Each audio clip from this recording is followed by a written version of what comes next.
Should I say I go by DJ No, don't Jonathan? worry about it. It's okay. Okay. Well, my name is Jonathan Burgess, and outside of Transform DJs, I'm a youth pastor. I also lead worship in my local church, and that's really been my passion and my heartbeat is just youth ministry. Actually, my story is pretty interesting. My senior year of high school, I was leading the Bible club. And kind of in the middle of all that, I started attending raves for the first time. I always liked electronic music, always liked DJing. And it was actually in the middle of leading this Bible club that I got tempted and ended up taking ecstasy for the first time. The scene is a bit more mainstream, but when I started, it was all underground. It was map points. It was, you call an info line, you go to a map point, you get a map, and you go out, and you just feel a part of just this special underground culture going on. So it was really a unique time in my life, just experiencing that. Fast forward a few years in college, I had a friend that I had bought some turntables from and just kind of played around a little bit, but shortly after that I was invited to my first rave, and I was familiar with some of the things going on in the scene, but I was still a bit naive. But I decided to go with some friends, and it was amazing. So in 2002, I started to DJ, but it had been after a long journey of falling in love with dance music. I had already loved dance music since the fall of 1994 when I heard an album. It absolutely took my breath away.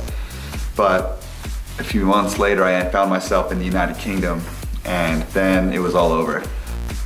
And I looked up, see the DJ up there, just amazing, the crowd. From that point on, I just knew that's what I want to do. And really, at that time, I was even thinking, I want to use this for a kingdom purpose.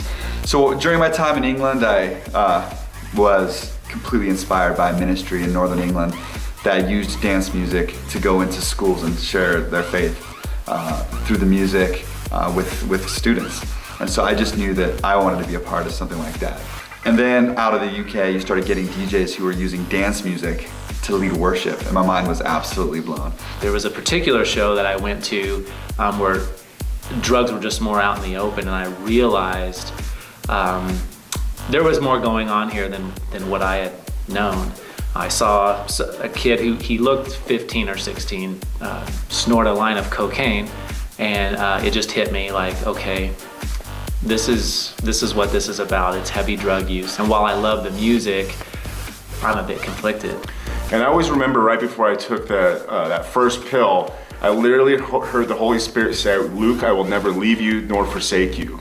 And that basically started a year and a half of 2 years down the darkest rabbit hole of my entire life. But in 2001, I had the opportunity to go to this minister's training school. And it kind of got me into the place where I could finally start seeing clearly and able to spend time with the Lord every single day. And I literally forsook every single connection, every single friend I had in the rave scene and started in the minister's training school. Again, fast forward some more. I met up with John. We both knew we liked electronic music. We started talking a bit, and one night I got a call from him saying, "Hey, there's this guy, DJ Life, that's doing a show up north. Do you want to come with me and check it out?" It was in the middle of minister's training school that I was still DJing and kind of got a heart to start writing my own music and putting on kind of my own shows.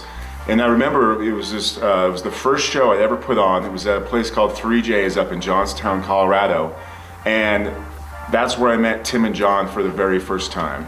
So we show up, and there's Luke doing his thing. I went up to him and introduced myself, and lo and behold, he knew who I was. I'd actually played at a couple of raves that he had been to, and he said, "Hey, did you bring your records?" And I said, "Well, yeah." And so I actually jumped on, played into the night, and then the owner of that facility said, "Hey, we'll give you a night here once a month if you want it." And so that's the start of Transform. And we didn't even really know each other, but we knew God was doing something, that God had a divine appointment for us. And so from then on, we started meeting and praying, "God, what are you doing?"